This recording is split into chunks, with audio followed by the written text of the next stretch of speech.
सुप्रभात। मैं हूं जगेंद्र राणा। आज की हमारी आध्यात्मिक चर्चा का विषय है पूर्ण पुरुष श्री कृष्ण। पूर्ण पुरुष श्री कृष्ण। श्री कृष्ण भारतीय इतिहास और धर्म के सबसे प्रभावशाली और अद्वितीय व्यक्तियों में से एक है। 16 कलाओं से परिपूर्ण कृष्ण को पूर्ण पुरुष के रूप में जाना जाता है। एक ऐसा व्यक्ति जिसने मानव जीवन के हर पहलू को पूरी तरह से जिया और उसका आदर्श प्रस्तुत किया। उनके जीवन की विभिन्न घटनाएं और उनके द्वारा दी गई शिक्षाएं न केवल उनके समय के लिए बल्कि आज भी उतनी ही प्रासंगिक है। विश्व के इतिहास में कहीं भी कृष्ण जैसी शख्सियत नहीं मिली। बाल रूप से लेकर युवावस्था और जीवन के हर एक पड़ाव पर कृष्ण ने विश्व को मानवता के नए प्रतीक दिए। श्री कृष्ण का बाल्यकाल अपने आप में एक दिव्य काव्य है। उनकी माखन चोरी की लीलाएं, गोपियों के साथ नटखट क्रीड़ाएं और पूतना वध जैसी घटनाएं ये दर्शाती हैं कि उन्होंने बाल्यकाल में भी अपनी दिव्यता का परिचय दिया। आज भी भारत की हर मां अपने बेटे को लाड़ प्यार से कान्हा कहती है। ये केवल एक नाम नहीं बल्कि ये उस नटखट लेकिन प्यारे निस्वार्थ प्रेम से भरे व्यक्तित्व का प्रतीक है जो हर मां अपने बच्चे में देखती है।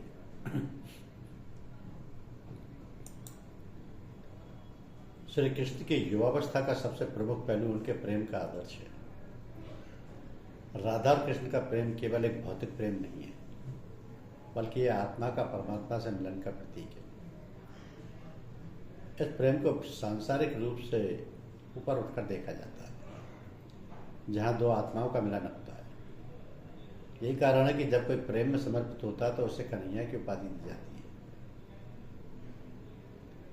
महाभारत के युद्ध में कृष्ण ने केवल एक सारथी की भूमिका नहीं निभाई बल्कि उन्होंने धर्म, सत्य और न्याय का आदर्श प्रस्तुत किया। 5 निर्वासित पांडवों को कौरवों की विशाल सेना के सामने विजय दिलाना कोई साधारण कार्य नहीं था। उन्होंने अर्जुन को गीता का ज्ञान दिया जो आज भी मानवता के लिए एक अमूल्य धरोहर है। गीता के ज्ञान ने हमें सिखाया कि कर्म करते जाओ, फल की चिंता मत करो। ये संदेश आज भी उतना ही महत्वपूर्ण है जब हम जीवन की चुनौतियों का सामना कर रहे हैं। आज की आधुनिक दुनिया में भी जहां भौतिकवाद और व्यक्तिगत स्वार्थ का बोलबाला है, श्री कृष्ण का जीवन और उनकी शिक्षा हमें सही मार्ग दिखाने के लिए प्रेरित करती है। उनके द्वारा किया गया प्रेम, सत्य, धर्म और कर्म का संदेश हमें समझाने में मदद करता है कि सच्चा सुख केवल बाहरी सफलता में नहीं है बल्कि आत्मा की शांति में है। श्री कृष्ण ने सिद्ध कर दिया कि जीवन में हर स्थिति में कैसे संभाव बनाए रखा जा सकता है। ये सीख आज की दौड़ भाग भरी जिंदगी में और भी महत्वपूर्ण हो जाती है। श्री कृष्ण केवल एक ऐतिहासिक और पौराणिक व्यक्तित्व नहीं है बल्कि हर समय, हर युग में, हर परिस्थिति में प्रासंगिक है। उनका जीवन का हर पहलू हमें सिखाता है कि कैसे हम अपने जीवन को सफल और सार्थक बना सकते हैं। उनकी शिक्षाओं का पालन कर हम जीवन की हर कठिनाई का सामना धैर्य और इतिहास के साथ कर सकते हैं। श्री कृष्ण की महिमा को समझने के लिए 1000 नोबेल पुरस्कार भी तुच्छ हैं, क्योंकि उन्होंने जो ज्ञान दिया वो केवल इस लोक का नहीं बल्कि परलोक का भी मार्गदर्शन करता है। उनके जीवन का हर पहलू हमें यह सिखाता है कि सच्ची सफलता केवल धन, यश और शक्ति में नहीं बल्कि आत्मा की शांति और संतोष में है। श्री कृष्ण का जीवन और उनकी शिक्षाएं न केवल उनके समय के लिए बल्कि आज के समय के लिए भी एक अमूल्य धरोहर है। उनकी शिक्षाएं हमें सिखाती हैं कि कैसे हम जीवन के हर पहलू में संतुलन बना सकते हैं और सच्ची सफलता प्राप्त कर सकते हैं। इसलिए आज की दुनिया में भी श्री कृष्ण की प्रासंगिकता असीमित है। उनका जीवन हमें यह प्रेरणा देता है कि हम अपने कर्मों के प्रति समर्पित रहें और सत्य, धर्म और प्रेम के मार्ग पर चलते रहें।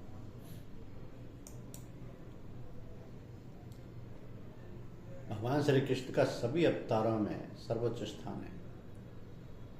संपूर्ण भारत में उन्हीं के सबसे अधिक और प्रसिद्ध मंदिर हैं। दुनिया भर में उन्हीं पर शोध हो रहे हैं और दुनिया भर के लोग उन्हीं को सबसे ज़्यादा पसंद करते हैं। वे देश, धर्म और संप्रदाय से ऊपर उठकर सर्वमान्य महापुरुष हैं। भगवान नहीं, प्रेमी और सखा। श्री कृष्ण अपने भक्तों के मित्र, दोस्त या सखा हैं। वे कभी भी किसी भक्त के भगवान नहीं बने। उन्होंने हमेशा मित्रता को ही महत्व दिया, चाहे सुदामा हो, अर्जुन हो या फिर काली काल में भक्त माधवदास और मीरा हो। श्री कृष्ण अपने भक्तों के सखा भी और गुरु भी हैं। वे प्रेमी और सखा बनकर गुरु ज्ञान देते हैं। उनके हजारों सखाओं की कहानियों को जानने में यह भेद खुल जाता है। श्री कृष्ण 14 विद्या और 16 आध्यात्मिक और 64 सांसारिक कलाओं में पारंगत थे। इसलिए प्रभु श्री कृष्ण जग के नाथ यानी जगन्नाथ और जग के गुरु यानी जगत गुरु कहलाते। भगवान श्री कृष्ण का भगवान होना ही उनकी शक्ति का स्रोत है। वे विष्णु के 10 अवतारों में से एक 8वें अवतार थे, जबकि 24 अवतारों में उनका नंबर 22 में था। उन्हें अपने अगले पिछले सभी जन्मों की याद थी। सभी अवतारों में उन्हें पूर्ण अवतार माना जाता है। उन्होंने बालपन में माता यशोदा मैया को अपने मुख में ब्रह्मांड के दर्शन करा दिए थे। वह संदीपनी ऋषि के मृत पुत्र को यमराज के पास से पुनः ले आए थे। उन्होंने मथुरा में कुबड़ी कुब्जा को तत्क्षण ही ठीक कर दिया था। उन्होंने इंद्र का अहंकार चूर करने के लिए गोवर्धन पर्वत को अपनी चीटी उंगली से उठा लिया था। उन्होंने धृतराष्ट्र की सभा में जब द्रौपदी का चीर हरण हो रहा था तो उन्होंने अपने चमत्कार से द्रौपदी की साड़ी लंबी कर दी थी। बर्बरीक का सिर काटकर एक स्थान विशेष पर रख दिया था जहाँ से वो युद्ध देख सके। जयद्रथ का वध के पूर्व उन्होंने अपनी माया से समय पूर्व ही सूर्यास्त करके पुनः उसे उदित कर दिया था। उन्होंने अभिमन्यु की पत्नी उत्तरा के गर्भ में पल रहे पुत्र परीक्षित को पुनः जीवित कर दिया था और अश्वत्थामा को 3000 वर्षों तक जीवित रहने का श्राप दे दिया था। इस तरह उनके सैकड़ों चमत्कार। युद्ध के समय श्री कृष्ण की देह विस्तृत और कठोर हो जाती थी और नृत्य के समय कोई उनके शरीर से मादक गंध निकलती रहती थी। इस गंध को वो अपने गुप्त अभियानों में छुपाने का उपक्रम करते थे। ऐसा माना जाता है कि ऐसा इसलिए हो जाता था क्योंकि वे योग और कलारीपट्टू विद्या में पारंगत थे। तो दुनिया में भी ऐसे पहले व्यक्ति थे जिन्होंने युद्ध के दौरान मैदान में ज्ञान दिया, और वो भी ऐसा ज्ञान जिस पर दुनिया भर में हजारों भाष्य लिखे गए और जो आज भी प्रासंगिक हैं। असल में गीता को ही एकमात्र धर्म ग्रंथ माना जाता है। उनके जीवन चरित्र श्रीमद् भागवत पुराण में वर्णित है। श्री कृष्ण ने गीता के अलावा भी और भी कई गीताएं कही, जैसे अनुगीता, उद्धव गीता आदि। गीता में उन्होंने धर्म, ईश्वर और मोक्ष का सच्चा रहस्य बताया। श्री कृष्ण का जन्म एक रहस्य है क्योंकि उनका जन्म जेल में हुआ था। वह भी विष्णु ने अपने 8वें अवतार के रूप में 8वें मनु वैवस्वत के नंतर के 28वें द्वापर में भाद्रपद के कृष्ण पक्ष की रात्रि के 7 मुहूर्त निकल गए और 8वां उपस्थित हुआ। तभी आधी रात्रि के समय सबसे शुभ लग्न में उपस्थित हुआ। उस लग्न पर केवल शुभ ग्रहों की दृष्टि थी। तो रोहिणी नक्षत्र तथा अष्टमी तिथि के संयोग से जयंती नामक योग में लगभग 12 बजे अर्थात शून्यकाल में जन्म लिया था। इसी तरह उन्होंने मृत्यु का भी चयन तब किया जबकि उन्हें अपना धाम जाना था। पौराणिक मान्यताओं के अनुसार प्रभु ने त्रेता में राम के रूप में अवतार लेकर बाली को छुपकर तीर मारा था। तो कृष्णावतार के समय भगवान ने उसी बाली को जरा नामक बहेलिया बनाया और अपने लिए वैसे ही मृत्यु चुनी जैसी बाली को दी थी। उन्होंने अक्रूर जी को अपना विराट स्वरूप दिखाया, फिर उद्धव को, फिर राजा मुचकुंद को, फिर शिशुपाल को, फिर धृतराष्ट्र की सभा में, फिर अर्जुन को 3 बार विराट स्वरूप दिखाया। कहते हैं कि उन्होंने कलयुग में माधवदास को भी अपना विराट स्वरूप दिखाया था। श्री कृष्ण को पुरी में जगन्नाथ के रूप में, द्वारका में द्वारकाधीश के रूप में, गुजरात में श्रीनाथ के रूप में, राजस्थान में सांवलिया सेठ के रूप में पूजे जाते हैं। इसी तरह हर राज में उनका एक अलग ही स्वरूप है। श्री कृष्ण के माध्यम से उन्हीं के काल में हजारों महिलाओं, द्रौपदी, राधा, रुक्मिणी, सत्यभामा और गोपियों को मोक्ष मिला था, या कहें कि ज्ञान प्राप्त हुआ था। उन्होंने भक्ति मार्ग के माध्यम से अपने भक्तों को ज्ञान प्राप्त कराया। गोपियों से लेकर मीरा तक और सुदामा से लेकर सूरदास तक सभी को मोक्ष मिला। तो करोड़ों हैं श्री कृष्ण के भक्त। इस्कॉन जैसे कई संगठन हैं जो श्री कृष्ण की भक्ति का प्रचार करते हैं क्योंकि कृष्ण एक बहुत अद्भुत व्यक्तित्व है। वो नटखट बच्चे हैं, वो बांसुरी वादक हैं, वो बच्चा नाचते हैं, वे अपने दुश्मनों के लिए भयंकर योद्धा हैं। वो एक ऐसे अवतार हैं जिनसे प्रेम करने वाले हर घर में मौजूद हैं। वो एक चतुर राजनेता और महायोगी भी हैं। वो एक सज्जन पुरुष हैं और ऐसे अवतार हैं जो जीवन के हर रंग को अपने भीतर समाये हुए। लोग उन्हें कितने रूपों में देखते हैं। कृष्ण को अलग अलग लोगों ने अलग अलग तरीकों से देखा और अनुभव किया। इसे समझने के लिए दुर्योधन का उदाहरण लेते हैं। वो अपनी पूरी जिंदगी एक खास तरह की स्थितियों से घिरा रहा। इतिहास उसे एक ऐसे शख्स की तरह देखता है जो बहुत सी गुस्सैल, लालची और असुरक्षित था। वह हमेशा सबसे ईर्ष्या करता रहा और सबका बुरा चाहता रहा। अपनी ईर्ष्या और लालच में उसने जो भी काम किए वह उसके और उसके कुल के विनाश की वजह बन गए।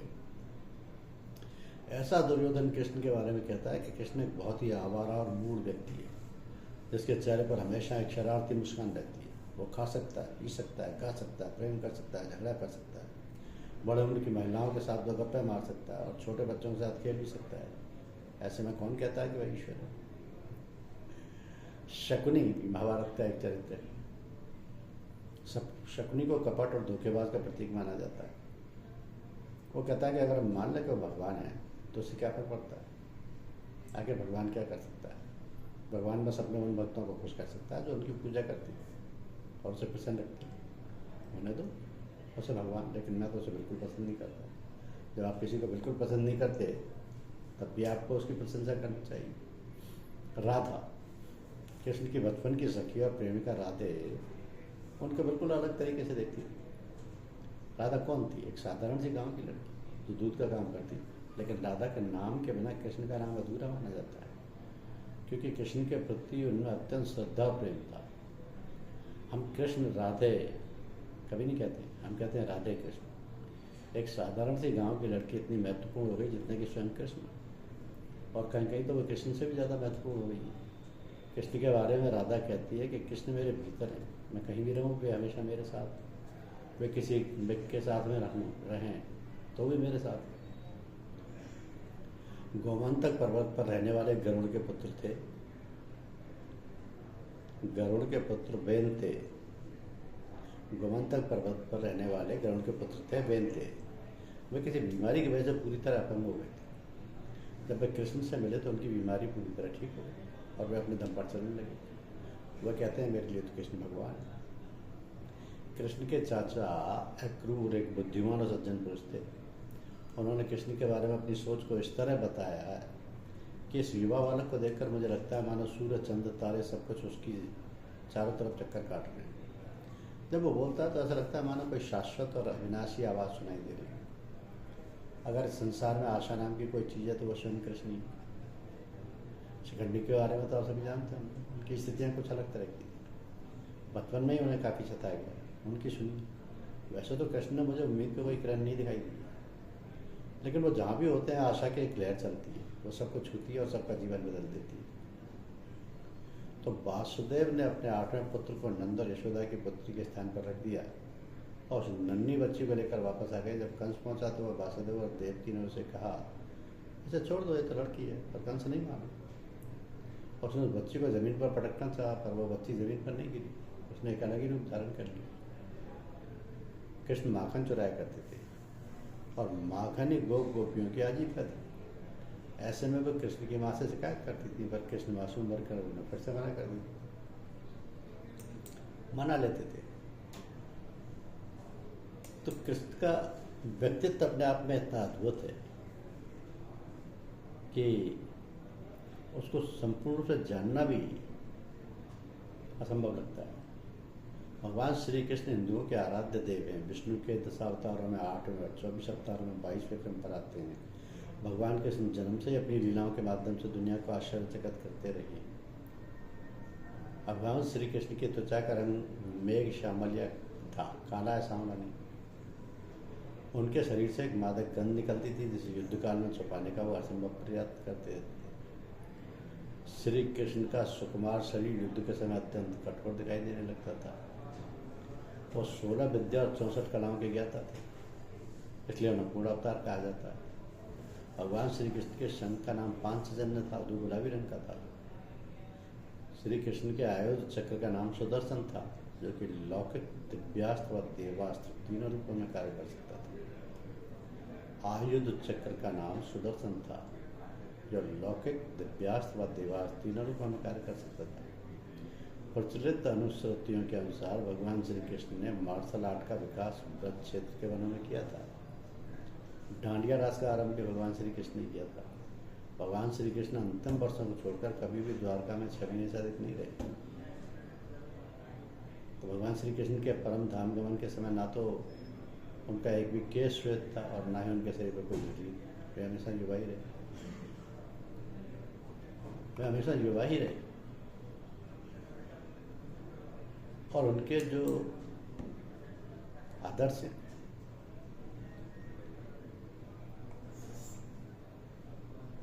उस सब पूरे मनुष्य जाति के लिए ये आदर्श है।